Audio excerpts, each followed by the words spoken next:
no solo por esta invitación a la cual me han invitado a hablar y exponer algunas ideas, pero también al esfuerzo que vienen realizando por darle apertura a un tema que creo que es muy importante para cada país, ¿no? Para cada nación que en algún momento fue independiente. Creo que la celebración de un centenario, un bicentenario, nos da la posibilidad de poder reflexionar sobre temas de gran importancia como lo es forjar y construir una nación, ¿no? Más aún en momentos como los que estamos enfrentando. Del mismo modo, creo que es difícil establecer una fecha para hablar de bicentenarios, ¿no? Realmente, ¿dónde podemos decir qué fechas fijan el bicentenario de nuestra patria, ¿no? Un poco de lo que yo planteaba en Guía del Proceso Emancipador, un libro que publicamos con el Fondo Editorial del Congreso hace 3 años, en el 2019, justamente es reflexionar sobre este espacio de tiempo que llamamos bicentenario, ¿no? Y si en tal caso la lucha emancipadora, el proceso emancipador empieza con las primeras levantaciones indígenas, donde Juan Santos Atahualpa, de quien lleva el nombre este auditorio, empezó allá hacia mediados del siglo XIX y fue posteriormente en 1780, 1781, con el levantamiento de Túpac Amaru II. Podríamos también decir que realmente fue en 1824, ya que el 21 fue una fecha más simbólica y en el 24 realmente se dio la capitulación de Ayacucho, o incluso podríamos decir que no es posteriormente hacia la batalla del 2 de mayo que fija la última batalla en contra de los españoles, pero también el último intento de España de querer recuperar, reconquistar algún otro territorio en Sudamérica. Una fecha que creo que es importante tener en cuenta, sin embargo, ya habiendo mencionado las anteriores, es diciembre, el 29 de diciembre de 1820. Creo que ese es la primera gran gesta emancipadora que se da en el norte del país, ¿no? Liderada por el Marqués de Torretagle, la independencia de Trujillo, ¿no? Incluso la batalla de Higos Urco, ¿no? Fue en junio del año siguiente, antes que San Martín proclamara la independencia de Trujillo, y eso además es la última batalla con la que se derrota al ejército español en el norte del Perú, en Amazonas.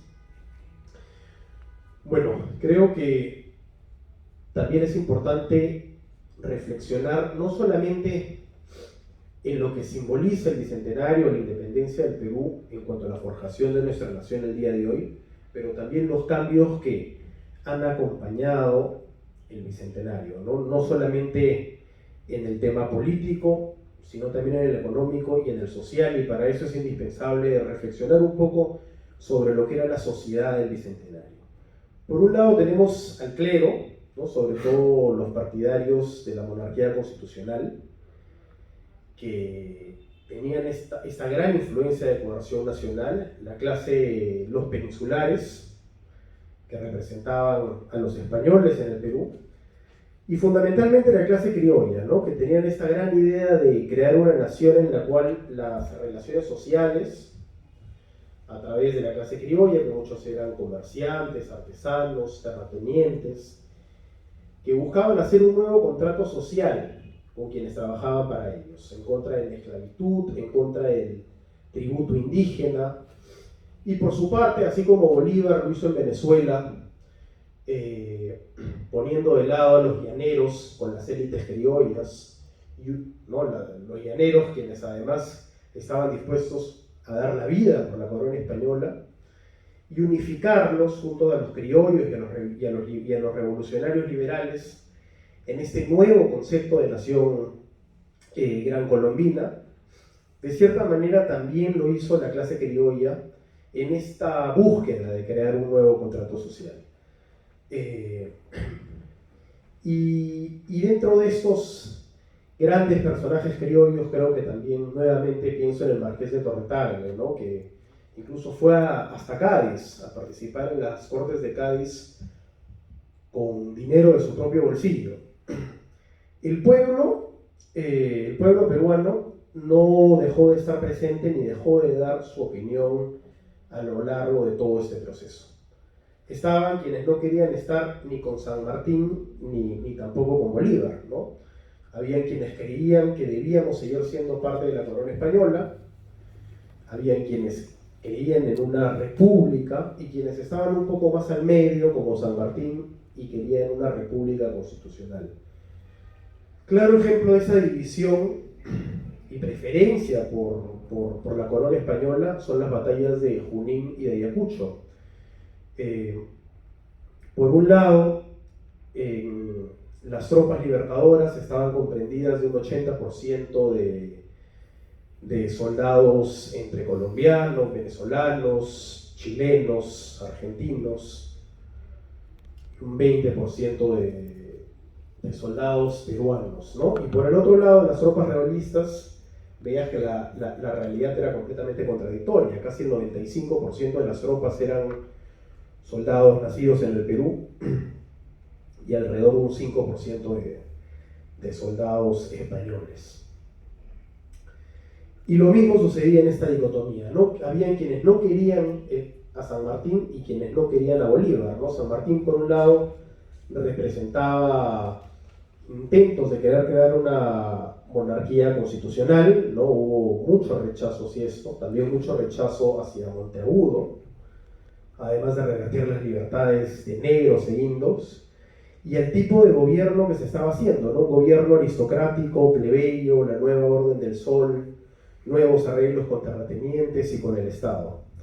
Y por otro lado, la constitución que luego Bolívar quiso implantar en el Perú duró tan solo 3 meses, y al igual que San Martín, Bolívar tuvo que irse sin que perdurara su tan ansiada presidencia vitalicia.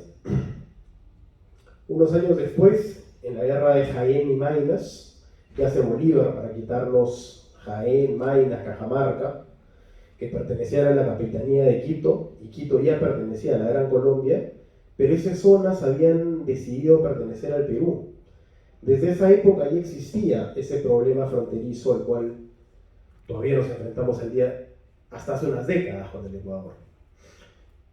Por último, también creo que es importante, en vísperas de la conmemoración de un bicentenario, que no solamente es un bicentenario peruano, sino un bicentenario latinoamericano, porque comprende muchas otras luchas, con procesos que muchas veces eran completamente independientes unos del otro, como por ejemplo lo fue la independencia de Brasil, que fue un proceso completamente pacífico. Pero pocos años después, en la guerra, vamos a ver que hay este intento que ya venía calando desde los escritos de Vizcardo y Guzmán, también en el pensamiento de Francisco de Miranda, que caló en el pensamiento bolivariano, de una integración continental. El Perú había sido el país que más propició esta integración continental en Sudamérica y el país más puesto de parte para la integración latinoamericana. En Lima se convoca el Congreso de Panamá, donde Sánchez Carrión y Lorenzo Vidaurre fueron los dos grandes organizadores y autores de los documentos del Congreso de Panamá. Y el Perú estuvo a favor de hacer una confederación, a diferencia de Bolívar, de Bolívar, quien al inicio estuvo de acuerdo con eso, pero posteriormente vamos a ver que no. Y en la sociedad limeña, en la sociedad peruana y latinoamericana de principios del siglo XIX, había 3 cosas que primaban. Por un lado tenemos a la corona con el quinto real, que era quizás el mayor interés que podrían tener los españoles en la América española, a través de la recaudación fiscal que tenían en los territorios americanos.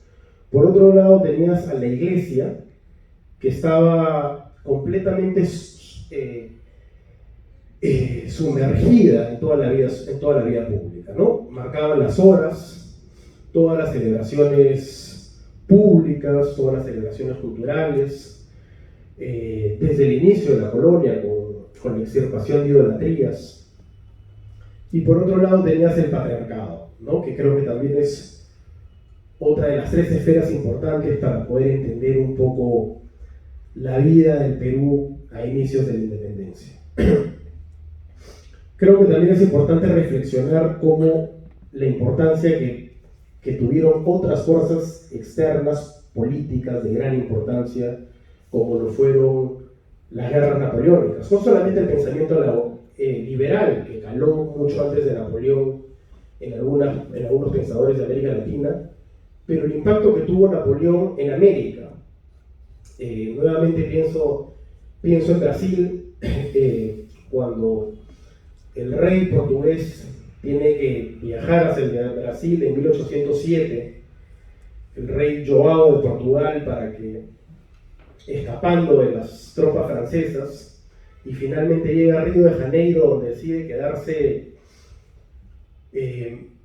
más de 20 años, hasta que después de tanta presión externa por parte de los portugueses se ve obligado a regresar, poniendo a su hijo Pedro en el Brasil, y tienen esa transición completamente pacífica, pero nuevamente gracias a Napoleón, ¿no?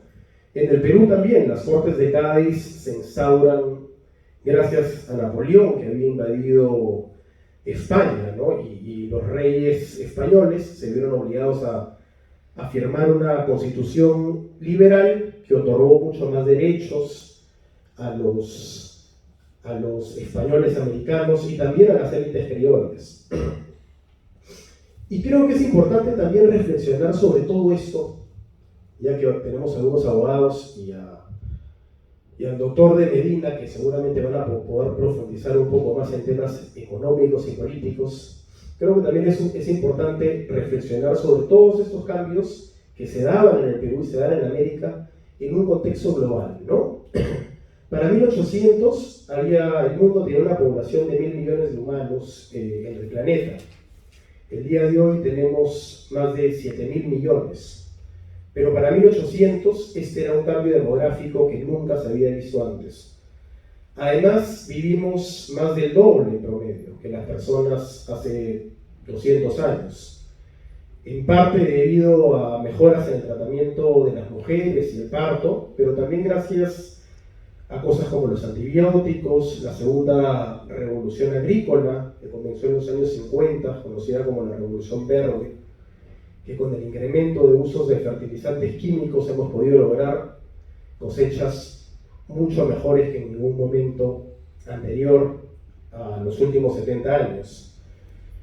Si bien es cierto que este beneficio no se ha repartido equitativamente a lo largo del mundo,